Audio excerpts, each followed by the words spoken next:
Welcome back, everyone. I'm P. Shravan Kumar, the founder of SK Associates and Group, and your host for today's session, Conference 1.4, Student Driven Innovation and Entrepreneurship Development. And I am Aditi Jain, the Chief Strategic Alliance Advisor of SK Associates and Group, and I am Shravan's co-host for Conference 1.4 on Student-Driven Innovation and Entrepreneurship Development. We would like to request all the speakers and attendees to switch on your webcams and stay on video throughout the conference. Now, we would quickly to introduce our guest for the third session of Conference 1.4.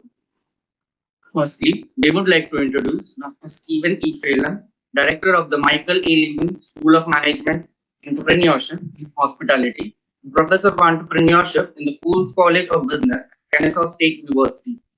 He previously held academic appointments in Fayetteville State University, Rowan University, the University of Nevada, Las Vegas, and the University of Texas at Dallas.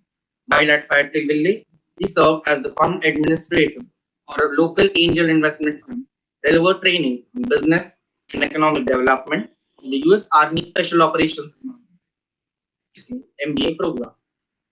Released his first book in Startup Stories, Lessons for Everyday Entrepreneurs in July 2020, served as chair of the Venture Finance Special Interest Group for the United States Association of Small Businesses and Entrepreneurship in 2021. In 2022, he launched the cross-campus certificate in entrepreneurship at KSU, 5 tracks including social entrepreneurship, health innovation, and sports entrepreneurship.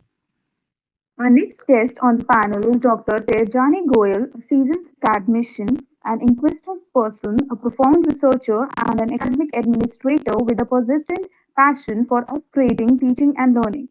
So at heart, she holds a PhD in management. Mrs. Goyal has pursued her EPS MMS from IIM Calcutta and MBE. With an ardor for creative and innovative thinking, she created a niche for herself in education industry.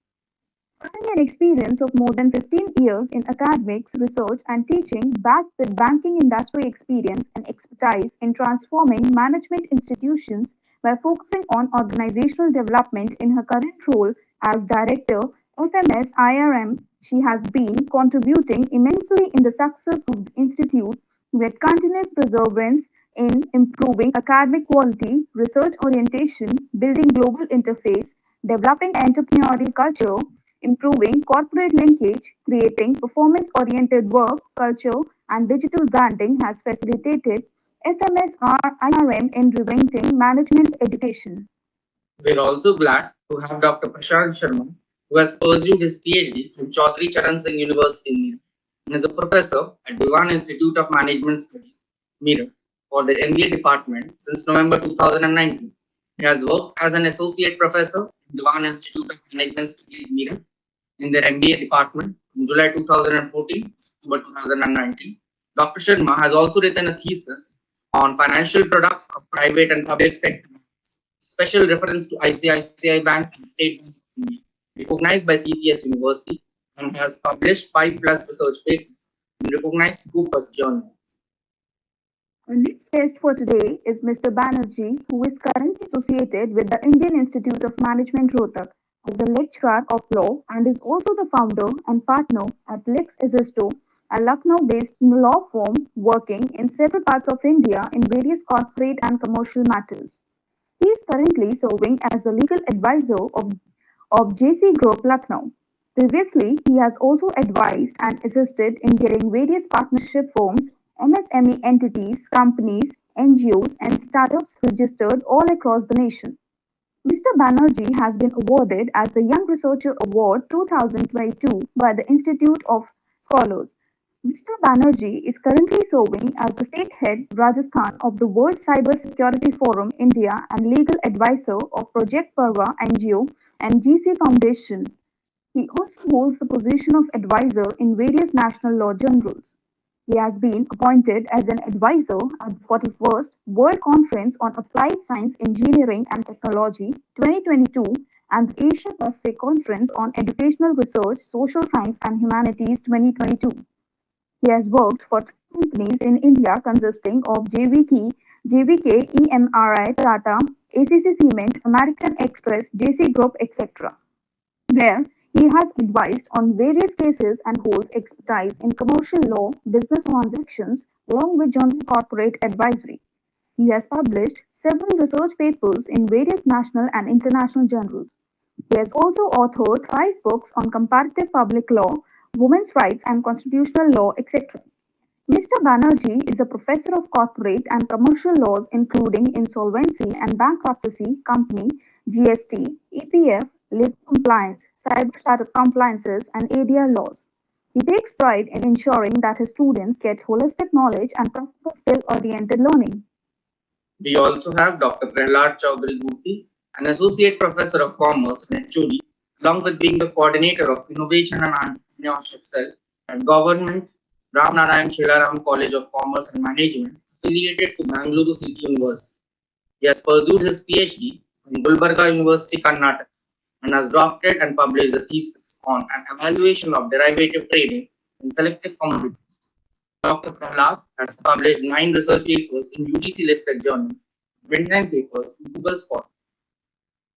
Last but not least, we are honored to have Dr. Sharayu Bhakre, who is a professor of commerce at Symbiosis College of Arts and Commerce, affiliated to Savitribai Phule Pune University. She specializes in teaching entrepreneurship and sustainability management. Her qualifications are MCom, MPhil, PGD, MBM, DTL, DCM, and PhD in Business Administration. She has 20 years of teaching experience and is also the faculty for honors and ACCA program in Symbiosis College. She is a PhD guide in the subject of business administration. Sharayu has pioneered many student-centric innovative initiatives in her institution. She launched the Center for Innovation and Entrepreneurship in the year 2012 with the purpose of creating a holistic and practical learning experience for student entrepreneurs. Her passion to help young minds to think out of the box and enhance their entrepreneurial skill set has led to initiating various unique endeavors. She is the licensed and organizer of TEDx ECAS in her college and has organized many innovative programs in the college, included Simba's Global Entrepreneurship Summit organized recently. She is the member of college level communities NQAC and NRIF, an award-winning international academician with an extensive research background and over 30 published papers in national and international journals. She is the lead editor of 2 student publications, Commerce Horizon and Singlepreneurs Book Parts 1 and 2. Her PhD studied is published as a book by Lambert Publication, Germany.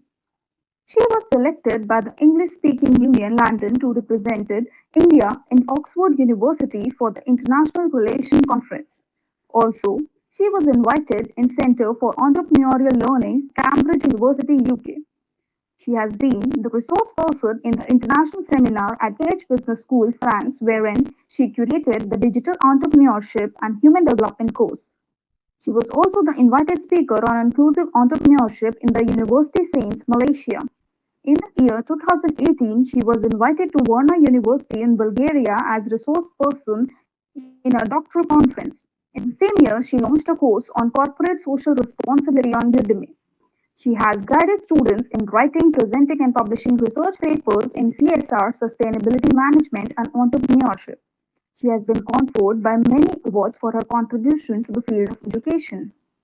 Now, we would like to request all the guest speakers and attendees to kindly switch on the receiver throughout the conference. We would also like to invite Dr. Stephen Phelan, Professor and Director, Kennesaw State University, to share his insights. Thank you very much, Mr. Kumar, and thank you very much for the warm welcome and the invitation to be with you this evening. Greetings also to my distinguished colleagues and the students that are on the call. I've got my chat open here if you want to drop me a line or any questions while I'm talking. But the topic today is, of course, student innovation and entrepreneurship development. And so I've been involved in entrepreneurship for a very long time now, but I thought I would go even back to the dark ages, the time of the dinosaurs, even when I was a student, coming out of my university program, to talk about the times that I was at ground zero of new innovations, new opportunities, and to talk about the issues that arose at that time so that you can get a sense that in your current situation, the sort of ways that you might want to deal with seizing opportunities at this time. So when I graduated from university at the University of Melbourne, my first job was with Telecom Australia, which is a Global 500 corporation. It was the AT&T equivalent in Australia, running all telecommunications. And so by 1990, as I said, a long time ago, I was actually a financial analyst working on the very first optical fiber network in Australia. So we think about the internet now, high-speed internet. I was literally at ground zero when that internet was being built. And so in terms of the knowledge that I was exposed to, I was working with 48 engineers on the project who were figuring out the best way to deliver that network in a cost-efficient manner, but also I was working with the marketing side of the house in terms of what are the applications, who are the customers going to be, and so forth. So you would think I would have a great opportunity to launch into this new internet world, knowing everything about the technology and having connections. In fact, one of the lead engineers ended up going to work for Cisco, which, as you know, provides the routers and so forth for the internet, and was very, very successful on a global stage. So I had that exposure, and yet I'm not an internet billionaire. So somehow I missed that boat. So we'll talk about that as we go along, about ways to not miss the boat. So fast forward to 1994, and I'm working on my PhD right now. And at the same time, I noticed this new thing coming out, web browsers. And so you might remember Netscape came out, and you may not remember, it may have even been before you were born. But in July 1994, something momentous happened. Does anyone know what company was founded in 1994 in July? That company was Amazon. And so this was the very dawn of online shopping, online marketing. And by 1996, I'd actually written a paper on internet marketing. I was the webmaster for the Academy of Management in the US, building their website. So I had the tools, I had the knowledge, I had the insight of how this thing was going to happen. I was right there at ground zero at the dot-com era, and saw these companies rise, saw them fall around 2000. So once again, I'm not a dot-com billionaire, so somehow I missed out on that trend. But I was there, I was at ground zero, I was seeing it happen, and it literally felt like a tidal wave coming over the top of me, watching all of these new applications develop and new companies and so forth. So as I said, I was working on my PhD at the time, and that PhD was actually in strategy, business strategy, but the application was artificial intelligence and machine learning. So it was literally hand coding stuff, Java 1.0, if you are familiar. It was using Fortran 90, C++. I taught myself to code and all these things, and actually developed my own machine learning algorithms and so forth at a time when no one was doing this in the business school.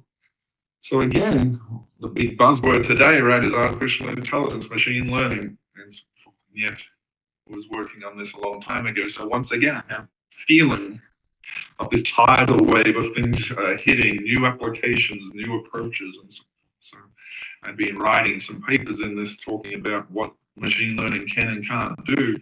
But once again, I'm not a machine learning billionaire. Somehow I'm missing that boat as well. So the last example I want to give is when I was at UNLV, the University of Nevada, Las Vegas. I moved there in 2003. 2003 was actually when the housing boom started worldwide and in the US, and Las Vegas was actually ground zero for that. And so I bought a house. My apartment chair said, you need to buy a house immediately because prices are going crazy. And so I bought a house, and they sold it again 8 months later for a 50% push. It went up 50% in 8 months. That's how crazy it was. And so I had a friend who was working as a mortgage broker, and she asked me, do you want to buy $1 million house? And I'm like, I can't afford $1 million house. What do you think? She says, no, it's really easy. You know, I can get you a loan for any amount. How is that possible? So she pulled up the screen and it just said, just enter your income. No one will check. And so as we know, this was the reason for the global financial crisis, where you had all of these liar loans and ninja loans, no income, no job, no assets. And so around 2008, as we know, there was a big crash in the housing market. But I saw it coming. I was asked this question in 2006. I knew there were problems. I knew there were issues. So if you've seen The Big Short, that movie, It claims that, that there were these brilliant entrepreneurs who were the only ones to see that this was going to happen. My point with all these stories is that there are a lot of people at ground zero. I was there. I knew this was going to happen. I knew the internet was going to be big. We had forecasts when I worked in the fiber business about the growth of data and how much data we expected after we created the network. And it pretty much tracked exactly what our forecasts were. So my point is that there's a lot of people at ground zero. It's not special to say that, Jeff Bezos had some special insight about the internet and saw this Amazon thing and nobody else saw it. So where I want to go with this is to talk about what you can do now as a student coming out of your program, in your program, whether it's undergraduate, whether it's graduate. How can you be the one to take advantage of these opportunities? And the first thing is obviously to realize that there are weak signals. Right? No one is out there with a billboard saying invest in this, or this is the future, or this is 100% of how things are going to be. These signals are going to be weak. They're going to not be clear. They're going to be ambiguous. People are uncertain about what's going to work and what's not going to work. So you need to accept that as the norm, not the unusual situation that we don't know what's going to happen in the future. That's normal. Okay, so weak signals. Timing is important, obviously. If you look at the Outliers book by Malcolm Gladwell, he said that Steve Jobs and Bill Gates would not have been billionaires if they'd been born 5 years earlier or 5 years later, because they were just at the right age to take advantage of the microcomputer revolution. And so right now, a lot of the things I'm talking about have passed, but there are new opportunities arising all the time. We know crypto, blockchain, AI, things like this right now. That now is the time that these things are emerging. And so the timing has to be right. Another thing is to recognize that these industries evolve over time. Okay, so things look very primitive when they first start out. If you looked at the tools that I was using to code web pages back in 1994, it's just unrecognizable today in the way that you can put websites and dynamic pages together and so forth. Then those tools weren't available. When I was doing my machine learning coding platforms and so forth, I was using raw code. There were no tools to develop these AI systems. Now you can buy or just get for free libraries that will do a lot of the coding for you. And so all of these industries, as they grow, evolve over time and become more sophisticated. By evolution, we also mean that a bunch of niches are going to open up. So people can specialize in different parts of the value chain. So you can make money just by being one little part of the solution rather than having to be the one that provides the whole end-to-end solution. So, there are plenty of billionaires, of course, but no one talks about the millionaires that arise from all these new technologies. And I figure, if I have 10 or 100 million US dollars, I'm not doing too badly. Okay, so be aware that you don't have to be the one that dominates the industry, but you can also be part of the evolution of the industry. Obviously, being at ground zero and doing something meaningful, I think you need to have a bunch of friends, right? So, I didn't have all the knowledge at the time in order to exploit some of these areas, machine learning, the .com, the optical fiber infrastructure, and so forth. So it's very much about putting a team together and finding people that understand the technology and can assist in various parts of the process. I wouldn't call myself a coder. I can code, but there are people who do it a lot better than me and a lot more efficiently than me. So finding those people, if I'm going to be in the software development area, becomes an important thing. So getting a few friends together who are interested in being at the cutting edge is also important. And obviously, when you're choosing something to exploit, you need to immerse yourself in the ecosystem, right? So as this thing evolves, there are people who are passionate about these areas, who are at the cutting edge, who are understanding what the trends are and what's evolving. And so being a generalist really doesn't work. You have to commit. I'm going to be a crypto person, or I'm going to be a blockchain person, or I'm going to be an AI person, and then even get more specialized than that. I'm going to be looking at this part of blockchain or this part of crypto, and find that community that's working at the cutting edge and immerse yourself in that community. right? And you really have to be a specialist and the best at what you do if you're going to get ahead here. So on that point, how do you immerse yourself in the ecosystem? I'm sitting here in the US, as you may be able to tell from my accent. I'm not from the US, I'm from Australia originally. I'm a little kangaroo up the lip there. But obviously sitting in Atlanta, 6 million people, very prosperous city, a lot of things going on in technology. So how do you compete, right? How do you get to know where the cutting edge stuff is occurring? So one thing you may be aware of is TIE, which is the Thai organization, which is Indus Entrepreneurs. They've founded chapters around the world of people from the subcontinent. And so we have a chapter in Atlanta, Thai Atlanta, that also you have a chapter there in Hyderabad. And so these are ways of making connections with people around the world. There are chapters in pretty much every major country. And so that's one way that you can reach out to people who are sitting at the cutting edge, maybe in a different country, and saying, how can I get involved? How can I participate? There's lots of virtual events and ways of connecting with people. So getting to the cutting edge, you need to do whatever you can in order to tie into those networks. The final point on what's going to happen is that curation is a big problem in all of this. As I said, there's a lot of people who are at ground zero, understand what's going on. So how do you get noticed, right? Everyone thinks they have the great solution to crypto or Bitcoin or AI or whatever. And so how do you get your solution noticed? And so, as my experience as a fund administrator for an angel fund, it's very interesting that you think you go on these platforms and you type up your business plan or your business model and someone will notice. The reality in the US is that almost every funded organization came through a referral, both for angel funds and through venture capitals. We looked at something because somebody told us you should take a look at this. Very, very few came through the front door and, just applied through the channel. And think if you're a venture capitalist, you're getting hundreds of business plans every week. How do you choose which ones to look at? This becomes an issue. So once again, having that network, having people that can refer you to those who have the money to invest in your idea becomes important. So KSU, talking about Thai Atlanta, one of the president of Thai Atlanta is Sid Mukherjee, and he actually is investing in our student innovation. So he has a student innovation fund that he's donated money to here at the university I run, that I'm over that program. And so we have the opportunity to have students pitch for money in a sort of angel investment pre-seed funding sort of model, and let them develop their ideas with some cash. And once they pass through 3 stages, then we can put them in front of external investors. This is a win for external investors because we're curating what's coming out of the university for them. So they're only seeing the best ideas and they're not wasting their time having to speak with every student. So this is very much a useful model that's going on here.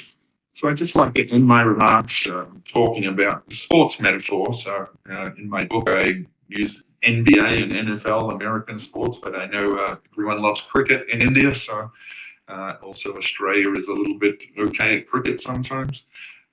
So do you know who Don Bradman is, the Australian cricketer?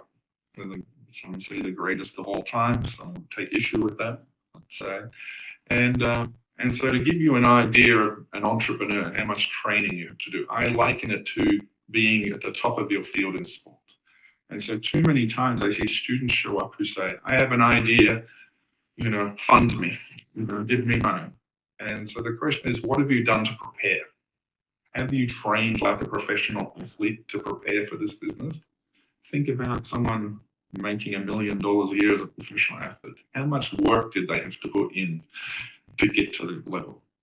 Don Bradman, as a child, as 8 years old, used to take a stick and a golf ball and hit it against his garage. The garage was corrugated iron, so the ball would bounce in every direction when it hit. And his hand-eye coordination, he keeps practicing that for several years, so that when he sees a cricket ball and a cricket bat, it's so easy to hit the ball because it's so big, versus how he trained. So he started at 8 years old. Okay, so what have you done to prepare yourself to be an entrepreneur? If you say, I want to be a millionaire, let alone a billionaire, What are you doing to prepare yourself to compete at that level? Because that's the real, that, you know, no one's just handing money out and lying on the street and things like that. So that being said, I'll halt my remarks there. I hope you found that useful, and thank you again for the opportunity. I would like to thank Dr. Stephen Phelan for his wonderful speech and request him to share his mail in the chat box for any queries our attendees might have. Now we would like to invite Dr. Tejani Goyal, Director of Indian Institute of Rural Management, to commence her speech. Thank you so much, Ms. Aditi. I would like to thank Mr.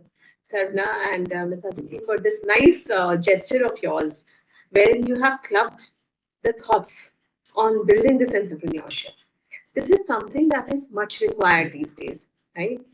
This kind of initiative is actually appreciated, and much appreciated by the people who actually are willing to go for entrepreneurship and building their life. And I really salute for you for all this and bridging and bringing about so many professionals, so that you can have diverse opinions. Like we have Mr. Banerjee, we have Madam Sarnata, we have Dr. Stephen. So you have clubbed all, and this is not just a one session I'm talking about. So very good initiative that has been taken. So I'd like to continue from the point that Dr. Stephen has left. Where to and how to begin on this, as in how to start on the creative this aspect of entrepreneurship.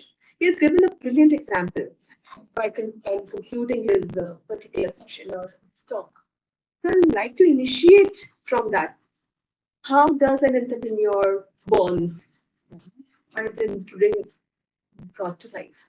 I think that one thing which differentiates an entrepreneur from the other is the creativity, the mindset. And that is it. Once you have that creativity, that is all that is being required. So it is, while the topic is much talking about student innovation and entrepreneurship development that we've been taking form. But I think it must start with that particular point of creativity. How and where this creativity comes in, and what is the role of this? There are different definitions and all that has been, because we have been learning about it, that nothing is absolutely new in this world. The innovations comes with the creativity. So once you have that seed of creativity in you, then only you start flourishing.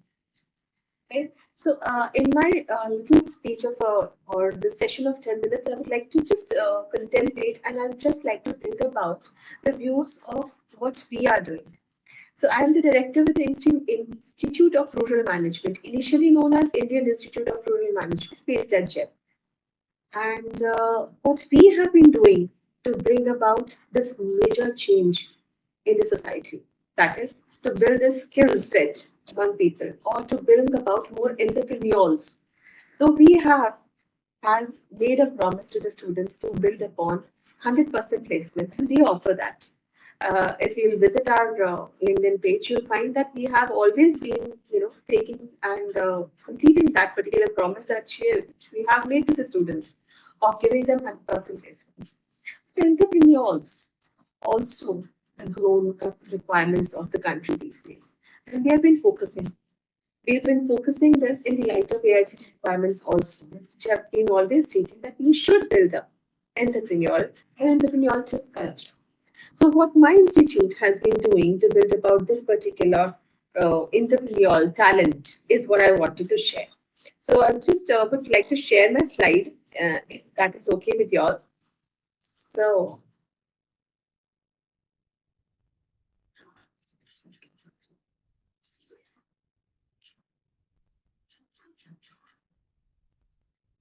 is my this PPT visible to you? Can you see that? Yes, it's visible. Right. So we're talking about this particular thing, which starts with creativity, as I was mentioning. It is what creativity is and it vibes upon. So it is, we should not doubt on someone's creativity. It is an important resource and should make progress with this. It is moreover how one builds up. So creativity is not exclusive, right, to the elite people only. It can be from anyone. And you can have WFI in all persons as well. The only thing that is required is the problem solving skill. It would be jugaad that we call it in the day-to-day language that we always have been speaking about. So creativity can come as a result of jugaad as well. Right? So it is moreover the practiced and successfully applied things that we do in life, of life. If that is applied perfectly, then that becomes, an innovative thought or an innovative things. So we take every student from all these stages. As an institute, we've been trying to do and inculcate this creative thought among the students, that they prepare, they incubate, they look into it, they evaluate the things, they elaborate upon the things. We have been providing them various kinds of techniques, ways, like Mr. Steven was talking about, like the tie that he has been talking about, the chapters and all that. So nothing is absolutely new. What is important is how you have been functionally putting into it, right? So we have all this data, and I would not like to, take you through this. What percentage of this has been talking about? Is it repositioning or just cost reductions or new thing to the world? Absolutely new thing would come with 10% only. What we feel is entrepreneurial or the skill of entrepreneurial is moreover the identification of this particular evaluation and solutions.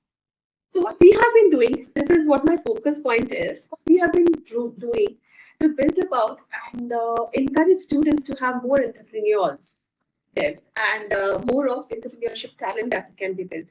So we have created a student entrepreneurship hub where this helps the student in the entire life cycle of a company which they have been forming, from the organization, from the origination of their ideas, the ideation phase, to financing also. We have been taking them to this minimum value, vital products, where when idea comes in, they try to build over it. So we nurture this particular stages of them. And how this has been done is through various kinds of mentoring processes. So we have set up various kinds of committees, the meetings in the campus, so that the student has been getting various, ideations, various kinds of mentoring.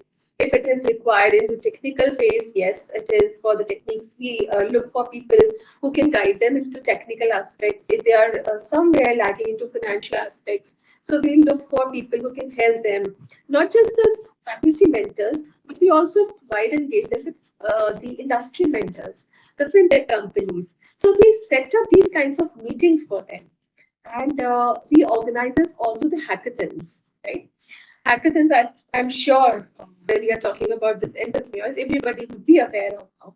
So these kinds of hackathons have been from time to time organized by the institute, so that the students have a proper awareness about the various kinds of things that they are looking forward for, and also what has been there implemented in the world outside. Because it is not just this little domain of them which is important, but the world outside has been waiting for their idea. So that is what has been very importantly seen by us. We monitor students' commitment, whether the concern is only presenting this for a business plan, or we would like to go ahead with this. So actual facing or spacing is important, and that we look forward for. The students' commitment is what we look for. We also provide them various kinds of mentorship and advisors. We look forward for the people from the industry to help us and partner with us in this kind of a phase. We have different kinds of MOUs signed with the different organizations, so that the students do not lack in any kind of mentorship. We also provide, tie-ups with external organizations, like Mr. Stephen was talking about, the tie chapters at PSB. So we have different kinds of associations with the organization who can help us build these kinds of entrepreneurial talent, which are still mushrooming at the very ideation stages. We look out for local events, we look out for regional events, and moreover, we promote students to participate in national-wide events. So that they can majorly connect with other schools, with other institutes, so that they can present their ideas, so that they can flourish upon and get funding. So majorly what has been seen from this kind of activities that they get external investors or seed financing. And I'm very proud to share that one of the student has recently availed 1 million sponsors seed money, like with this kind of external investor. Crowdfunding is also being told to them what is this. We tell them how to differentiate between these kinds of various kinds of fundings that is available. If they want to avail some loans, we also guide them related to that. Personal funding is yes, we look for them. And the institute also goes for the foundation and donorship as well. So we're very proud to share that some of our students have been doing it and have been, living their dreams, which is much more required. I would like to summarize this with just one statement: is dare to dream is what has to be seen. It is actually a dream of the people which further, clubs with and which further collaborates with, so that different ideations or creativity is enhanced. Do things which other refuses, no compromises between dreams and capabilities. So one thing that lastly I would like to again insist on is the aspect of creativity, which is there in everyone, each one of us, and just we need to hone those skills and the mindset. And I think this is what is being looked after and looked for by the institute. So I'm really proud to say that as an institute, we've been working hard and striving hard to build that entrepreneurial talent among the students. That's it. I think I'd like to just end up with this because I know you're running short of time. Over to you, Mr. Sir. Great. We would like to thank Dr. Tejani Goyal for her informative speech. The way you elaborated the different aspects of entrepreneurship was great. Further, we would like to invite Dr. Prashant Sharma, Dewan Institute of Management Studies leader, to commence his speech.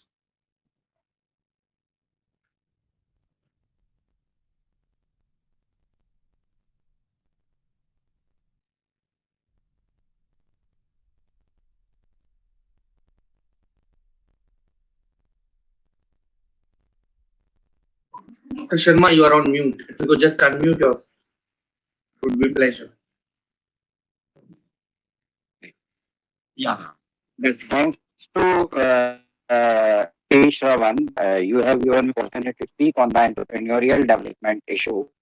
And definitely I will start from the very basics of that. What is entrepreneurial development? Entrepreneurial development is basically that we have to inculcate and nurture those skills which are required to be successful in entrepreneurship, to become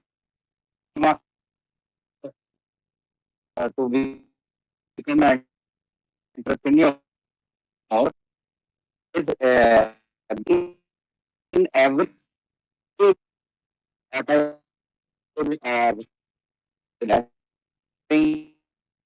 skills and your so that the entrepreneurs who are ready to embrace the struggles of tomorrow are required. So definitely if we take the case of India, a lot of entrepreneurs are required, but from where they will come? The situation or the question arises from where they will come. They will come after a lot of aspirations from us. We, the faculties, the mentors, who will inspire them, who will basically motivate them to become tomorrow's entrepreneurs. Uh, Students, as a future entrepreneurs, it is very, very demanding situation that students should become the successful entrepreneurs of tomorrow. And definitely, it is required that our country's economy will grow only when the student will become successful entrepreneurs. So let us think and let us analyze that what are the hurdles which are in the front of students as an entrepreneur. Basically, there are several hurdles such as finance. Non-availability of finance is also there in the case of students, and they are not motivated up to the mark. Then their age stereotype is also there. The other entrepreneurs of the business market do not accept them in a serious mode. Then certainly they have problems in in making transactions with certain intermediaries and with supply chain logistics also they have got problem. Then definitely they have a problem how to manage their college work and how to manage their this entrepreneurial development plan. That is, these things we are seeing in our college, in our institute also. As ma'am has also said, we have also started an entrepreneurial development cell in an institute which is known as entrepreneurial development cell of our institute. And what we are doing, we are taking few students from each and every department. Say for example, it is from MBA, it is from MCA, it is from engineering domain, BTech domain, and it is from BBA and BCA, and we are trying to put them in some to work on some new innovative creative ideas, and then we send them to different industries also. We have also got memorandum of understanding signed with certain industries, and they are coming up with new innovative ideas. But the thing is that they are having a scarcity of time. But we as mentors are training them and motivating them, and certainly the government has also come up. We generally push them that students, okay, go through Make in India scheme, go through Startup India scheme, just try to learn from them and what is venture capital fund, learn from that also. And definitely entrepreneurs, there are certain entrepreneurial development organizations also which are present in India, which extend their helping hand to the student or the newcomer entrepreneurs, such as Entrepreneurial Development Institute of India, NICEBOT, etc., National Institute of Entrepreneurship and Small Business Development. Then SEDO also, Small Industry Development Organization, and the other allied organizations which are set up by our government. Some are set up by our central government and some are set up by state government, which they also work as and they pay special attention for the development of such type of entrepreneurial pursuits in various professional organizations. So we have just started. It is just 6 months that we have started with our entrepreneurial development cell, and there hopefully there are very good results which we are seeing, and definitely we are very much satisfied. And yes, there are certain few struggles and there are certain difficulties, but when we as teachers, as faculties, as mentors and motivators will solve their problems, will listen to them, will motivate them, and definitely we provide them a lot of ideas, because we provide them a lot of ideas. A unique idea creation is necessary, and definitely the path of entrepreneurship for a student or professional course student is will be successful. Thanks a lot to all of you. At the end, I would like to say that you have listened me with patience, and definitely I have learned a lot from the earlier speakers also. Okay, now we would like to thank Dr. Sharma for his fabulous speech and request him to share his mail in the chat box for any queries our attendees might have. We would like to request Mr. Jyotirmay Banerjee, lecturer at IIM Rohtak, to share his views. Thank you so much, everyone, to the organizing committee and all the esteemed panelists for this conference. I'm really blessed to be a part of this. The topic that we are dealing right now, that is related to student entrepreneurship as well as development.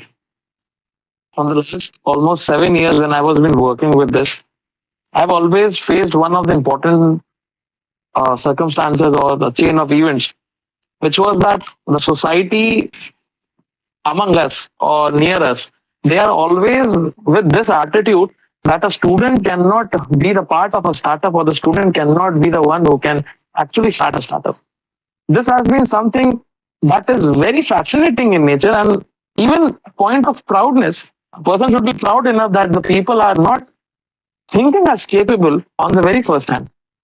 That's the reason why nowadays, once the government has played a vital role in terms of MSME, as well as making the students supportive in terms of making startups in India and trying to make every possible opportunity which can be initiated in India, whether it can be starting from a PPE kit to any pipelines or any type of highly funded organizations, anything. Recently, I have witnessed One of the important things that is while I was been helping the students as well as various organizations in registering their startups or protecting their trademarks, patents, as well as various IPR issues. I've been witnessing that nowadays, not only into a particular domain, but even in law fraternity also, as well as in management fraternity also, the students are trying to work on specific startup ideas from the very first year of their career. From the very first year. And the beautiful thing is that few of them, as ma'am from IRM also said, quoted very well, that certain institution or incubation cells have been initiated. I am also being aware of one few of them. That is one of the course has been established related to this entrepreneurship is at Vivekananda Global University, Jaipur, where a separate course of entrepreneurship is going in the name of GCEC. That is being completely focused as well as stated in the name of Global Center for Entrepreneurship and Commerce. It's one of the good and progressive institute where we are actually helping the students to work upon on entrepreneurship methods, initiatives, jurisprudence, as well as how to develop the startup from the very first, whether it can be any idea, whether it can be related to any funding, whether it can be related to the mechanism, the need, the supply demand chain, anything like that. Again, another thing that has been also been in the same institute, that is ACIC, that is Atal Community Innovation Centers. It has been played in VGU itself. It's one of the places that has been initiated right now. So, if we actually think about it, what is it all about? The government is supporting, as well as the institutes want that the students from their university itself should start, particularly.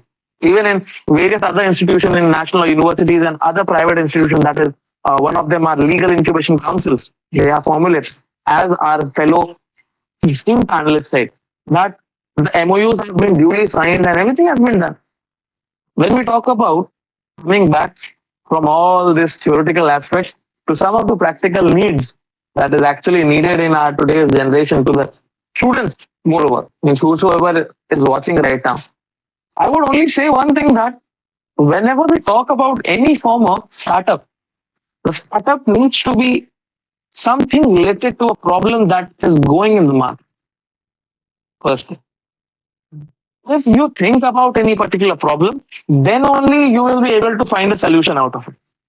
And that solution is nothing but the main idea of your plan. The main idea. And we have to think about it. See, the people who are doing the same thing again and again, the only difference should be how beautifully unique method you can apply in doing the same. For example, whenever we talk about any law firms, whenever we talk about any consultancy firms, we are having thousands, I might be wrong, lakhs and lakhs of consultancy firms, including the top-notch firms. Whether it can be Deloitte, whether it can be Ernst & Young, whether it can be any of the organizations in working all across the nation. What are they doing? They're simply doing the compliance work. But still people are doing the same thing. People are still making a law firm. Still people are making the chartered accountant firms, and everything is doing. What is the new thing that they're doing? Has anyone think about that? The new thing is related to the technological advancement. The new thing is the working environment. The new thing is the strategies and innovative stuff that they are doing while making those firms. That is the main thing.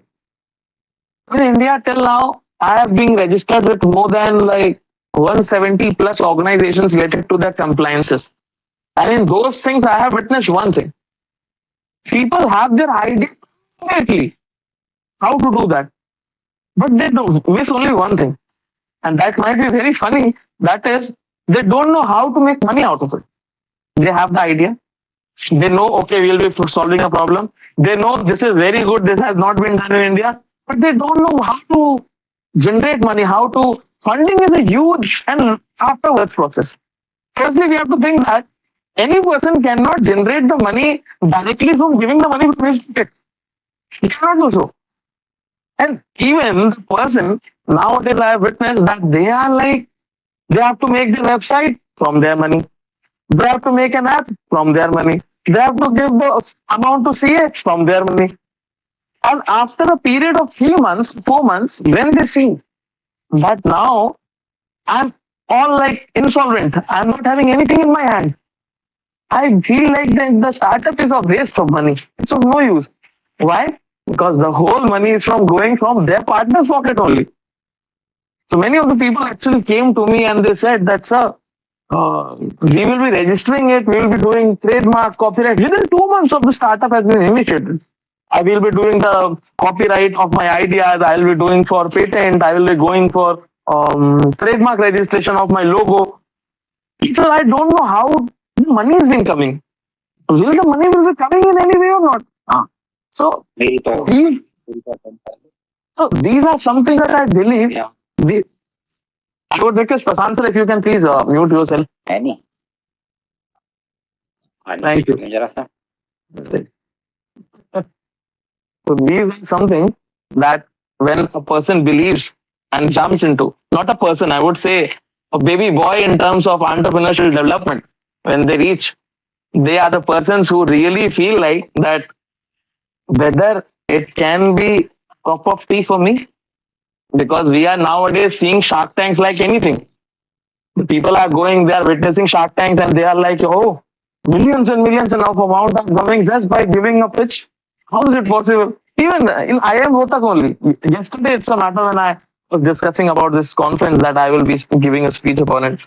A pre-speech of this session was already been given in IIM Rohtak now. So now the students were like, sir, you have registered so many businesses, sir, you have seen where the problem is arising and everything. Why don't you actually start a startup? I said, every time, every problem cannot be solved by one single person. He said that, sir, bijli nahi aati, we can start a startup for that. Sir, nowadays we are having various OTT platforms. ऐसा कुछ नहीं कर सकते that we can have one single platform. मैं करो ना, मना किसने किया? करो. Now the point is, in everything, whatsoever topic, whatsoever subject area we talk about, first and the foremost thing what we are doing it, complexity. That is fear of complexity. Nowadays, our parents barely would say, कि okay, चलो मेरा बच्चा startup चालू करे. No, he will never say that. He'll say पढ़ाई करो, आधी आधी करो, घर बताओ. कहाँ आप startup के चक्कर में जाना? Where you will be going and developing a startup? Until and unless the person is completely crazy. He is like, he is having a full startup, he is full support is there with through the community, from the institution. And I've seen the institution are playing a very good role. But the point is again one thing, teamwork. Team is not there. The co-founder is killing his own profit. There is no compliance in there. So the problem is huge. But it is always said, and I would lastly quote that, even Chanakya has said one thing, that there can be thousands of issues when you are going to start your career or start your path. You should have only one burning desire to start that thing. And these types of entrepreneurship journey is not easy. It's not at all easy. It's very difficult. And why it is difficult? Just of one reason. You have to convince yourself first before convincing others. From this, I would really like to end my, what I could say, speech or something like that, because this entrepreneurship journey is something like that can never be ended. And this is something I would be really happy that these types of conversations should be conducted. And even any person is interested or in need of support like this, we being an educators, academician and professionals will surely be available anytime to help. Thank you so much to the organizing team and have a great conference. Thank you. That was actually a great speech, Mr. Banerjee. You highlighted the major problem here, that startups do start solving a problem and creating community impact, not for wealth creation or profit. Most important line in our understanding. And I would like to thank Advocate Jyotirmoy Banerjee for his really insightful speech. And in the same hand, I would like to invite Dr. Sharayu, Professor at Symbiosis College of Arts and Science, affiliated with the University, to share her insights. Good evening. So I would like to thank Shravan Kumar at the outset for inviting me on this very, very interesting conference theme. And also, I would like to thank Bhanwati, who's been communicating with me for this conference, and Aditi, who's the host for this conference. Actually, it's my pleasure to talk on this topic because, again, like how all my earlier speakers feel, I think it's all about we educators being passionate about doing what we are doing. Otherwise, we are swimming against the tide. So if you see, majority of the parents want their children to take up jobs. The scenario is not very different in my college also, right? So if I talk to students, I'm very sure that most of them would want to go in for jobs. In fact, more than 90%. And a smaller number, who is very keen initially to maybe start a business because the ecosystem is so thriving. Then would later on, because of the peer pressure, would also want to go for jobs. So our job as educators is actually extremely challenging. Our job as entrepreneurship mentors is very, very challenging. And I would like to share this challenging journey of mine through a PowerPoint presentation, which I've prepared for this next 10 to 15 minutes talk of mine. My talk is based on my experience of being in this field for more than 10 years. So I'm in the field of education for more than 20 years, but I took up this cause of turning students into entrepreneurs around 10 years ago, when I realized that the college which I'm joining, Symbiosis College of Arts and Commerce, is actually there was nothing as such happening in the field of entrepreneurship. And I found a gap because I realized that this is something which needs a huge amount of impetus, a huge amount of encouragement, a huge amount of effort. And luckily for me, one of the important supporting factors was that entrepreneurship as a specialization subject. So for BCom degree, fortunately for us, because of the vision of our head of the institution, we had entrepreneurship as specialization subject. So this was something which was a value addition to what I was actually going to start there. And we started off with a Center for Innovation and Entrepreneurship to give a hands-on experience to students. Now, mind you, I'm dealing with students of the age from 17 to 21. Right, so this is a very tender age. Students have just come out of adolescent, and now they are actually aspiring to either aspiring to make a career in various fields. And as I said, most of them have this particular thing in mind that we want to go in for a job, in a well-settled company. I want to share something. 10 years ago, I did a survey to find out how many students actually want to go ahead and become entrepreneurs. And the survey said that almost 10% of the students wanted to go ahead and become entrepreneurs. So that is actually quite a small number. Over the last 10 years, the ecosystem which has been created in the institution, it is so vibrant, this ecosystem for entrepreneurship. We just recently did a survey. I wanted to write a research paper on entrepreneurial intentions of undergraduate students, and we did a survey, and we found out that more than 60% of the students now actually want to have their own businesses. So then, are we now prepared to actually help these young minds to become entrepreneurs? So quickly, I would like to share my PowerPoint. I hope give me just 2 minutes and I'll be doing it. Should I be sharing my screen? What is it? Aditi? Just share my. Okay, yeah, good. So quickly, because I have a lot of okay, so I have a lot of things to show you from my PowerPoint. So quickly, I'm going to go through it. So the topic I'm going to talk is student-driven entrepreneurship development, and I believe in this quote very, very deeply. Two roads diverged in a, this is actually a poem, and I'm sure many of you are aware of it, by Robert Frost. Two roads diverged in a wood, and I took the one less traveled by, and I think this is an apt quote for every entrepreneur, and that is what we imbibe to tell our students, that follow a path which maybe not everybody wants to take. So when I joined my institution, what I realized, what the ecosystem for entrepreneurship development was absent. And what does an ecosystem in an education institute comprise of?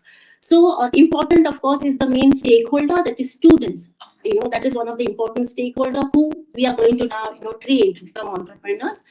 Then there are stakeholders who could be alumni, parents, experts from the industry, a dedicated unit which will help students to convert their idea into any tangible product or a service.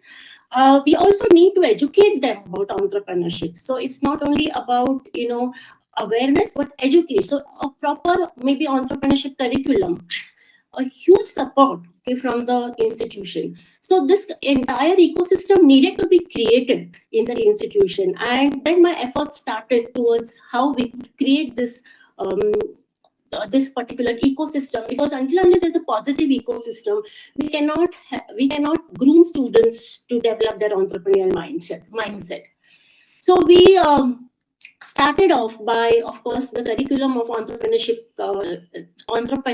as a specialization subject, which was to be taught in the school, in the classes. And as Dr. Goel has emphasized on creativity and innovation, when we were teaching this subject, we actually gave a lot of importance to doing it with teaching students with creativity and innovation, and giving them more hands-on exercises in the class. Was this enough? It was not enough. So we needed actually to broaden our ecosystem from curriculum to making students go out of the classroom. So we created an entrepreneurial ecosystem. We fostered the entrepreneurial ecosystem by actually establishing the Center for Innovation and Entrepreneurship on the college. Was this enough? This wasn't enough, because entrepreneurship is not about, it's not a closed system. It's an open system. We need to actually have connections with everybody in the ecosystem. So there are different stakeholders. So we also ensured that we created a strong network, so by connecting with our alumni entrepreneurs and, by connecting with industry experts. And of course, as somebody mentioned, we also developed a collaboration with TAI and De Asra and all of these institutions which are actually dedicated for entrepreneurship development, who could help us in leveraging the work we are doing. Then we also created specific programs for entrepreneurial skill building, because what I realized was for students to actually think about starting on their own, converting their idea into business, it was very important that there's awareness created about entrepreneurship initially, and then from awareness, skill building needed to happen. So beyond skill building, we also thought that they needed a very, very specific program, which we call it as a pre-incubation program, where students can actually now work on an idea which they have and convert it into some tangible outcome.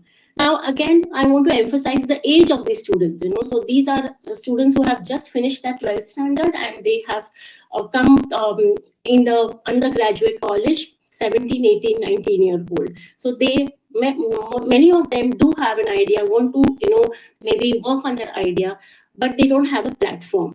So we tried to give them a platform. So the initial platform at a macro level was the Center for Innovation and Entrepreneurship, and then a very dedicated focus platform where we created a pre-incubation program called as a Project Campus Entrepreneur, where we would enroll a limited number of students with some broad idea in their head, and we would then guide them with very some formalized sessions and some follow-up sessions, some guidance sessions, some mentoring sessions to convert their idea into some tangible product or some tangible service. And we've got a very good outcome out of this. We've been doing this for like last 5 years now.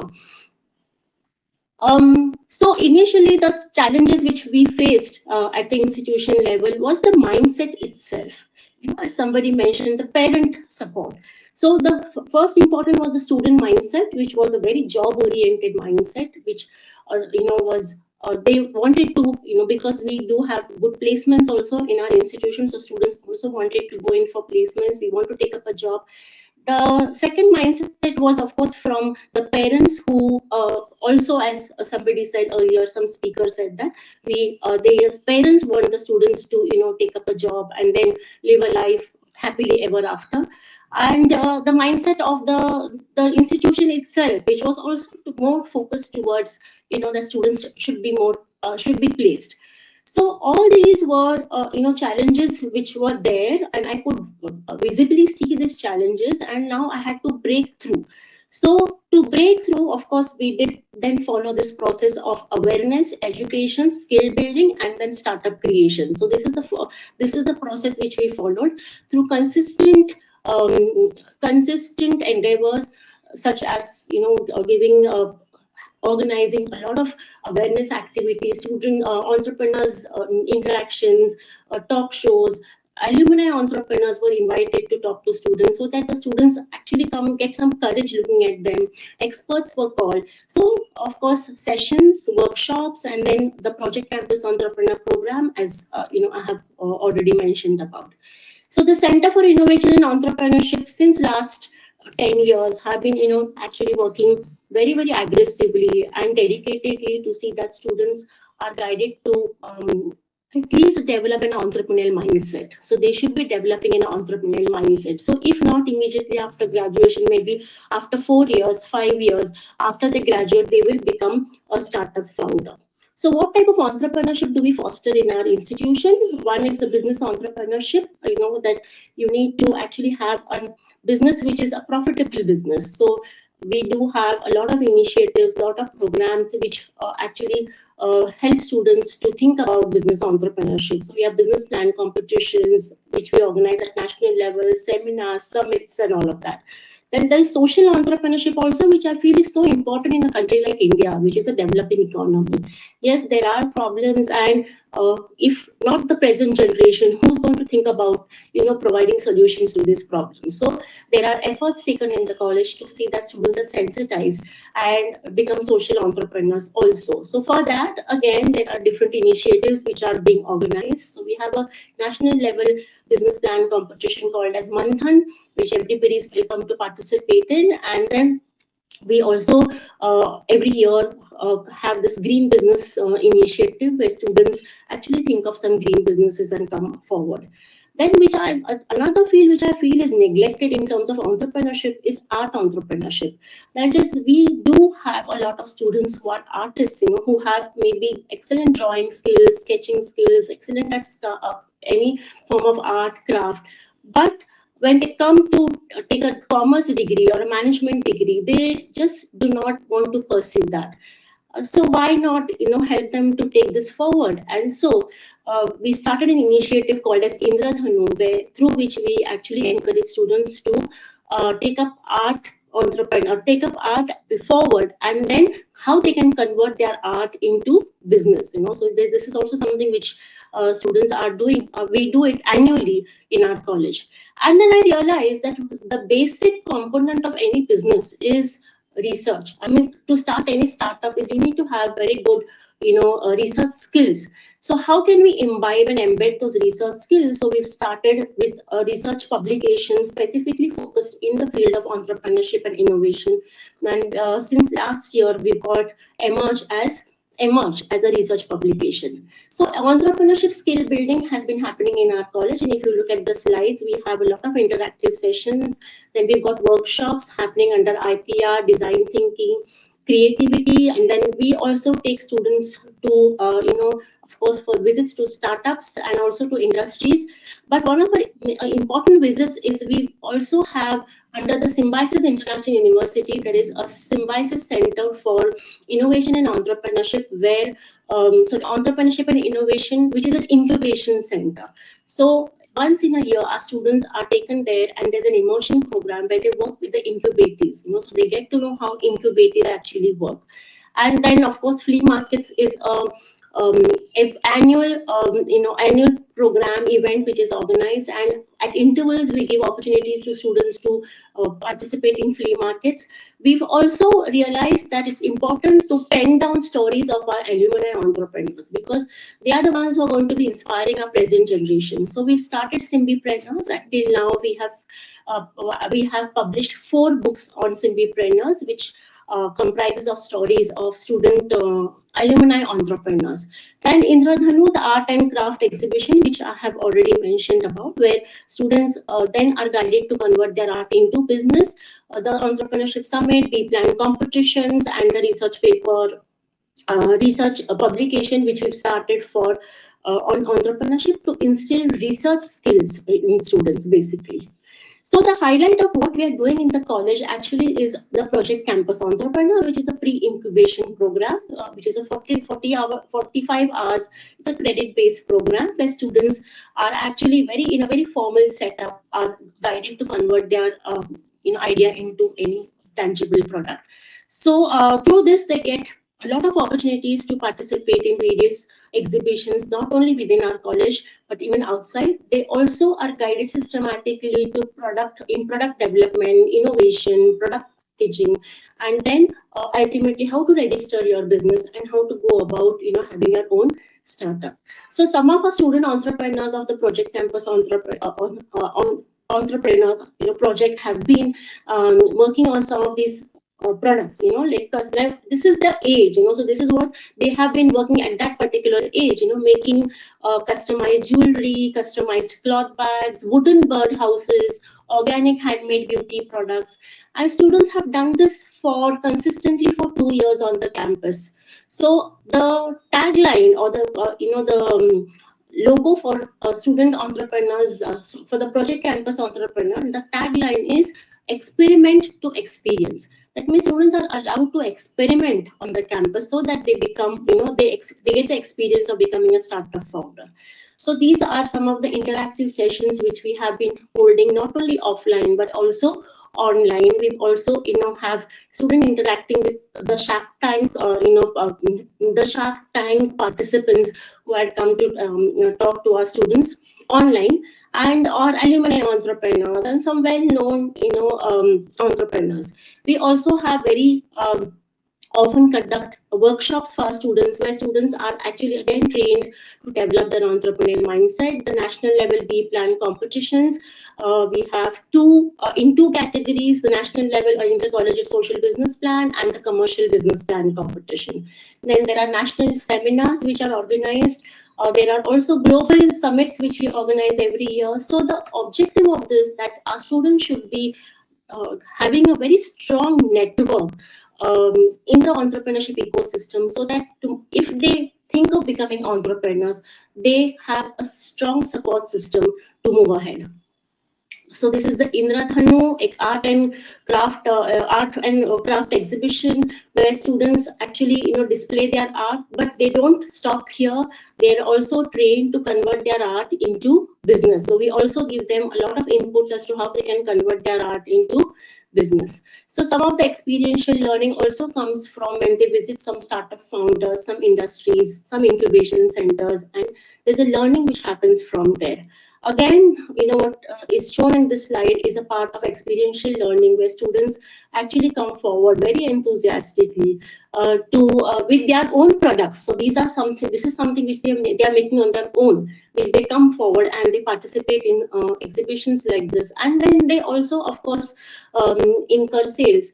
What I realized through this entire experience of the students is that they build up a lot of confidence, and the outcome is phenomenal. I have seen a lot of my students going ahead and becoming entrepreneurs straight after BCom.